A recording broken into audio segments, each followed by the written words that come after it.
ادھر مظفر آباد میں معاشی مسائل کا شکار معمر پینشنرز کی جانب سے احتجاج کیا جا رہا ہے۔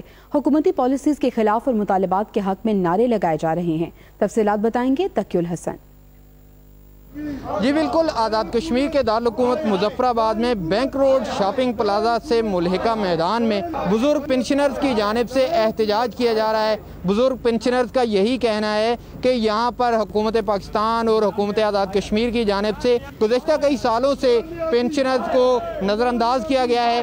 یہ وہ لوگ ہیں جن نے اپنی ساری زندگی جو ہے وہ حکومت کے لیے اور جو حکومتی نظام ہے اس کو سنبھالنے کے لیے وقف کر دی۔ ہمارے ساتھ یہاں پر کچھ بزرگ پنشنرز موجود ہیں، ان سے ہم بات کرتے ہیں ان کا کیا کہنا ہے۔ آٹے میں 50% اضافہ ہوا ہے، گھی میں اضافہ ہوا ہے، کھانے پینے کی کوئی چیز جو ہے اس میں 50% سے کم اضافہ نہیں ہوا۔ پہلی بار 70 سال میں یہ ہوا ہے کہ اتنے مشکل حالات میں ملازمین اور پنشنروں کو انہوں نے بالکل کوئی اس کا خیال نہیں کیا اور بجٹ میں کسی قسم کے کوئی اضافہ نہیں کیا۔ موجودہ حکومت تو پنشنروں کو بالکل نظر انداز کر رہی ہے۔ پنشنر ایسوسیشن آزاد کشمیر جو ہے بھرپور احتجاج کرتے ہیں۔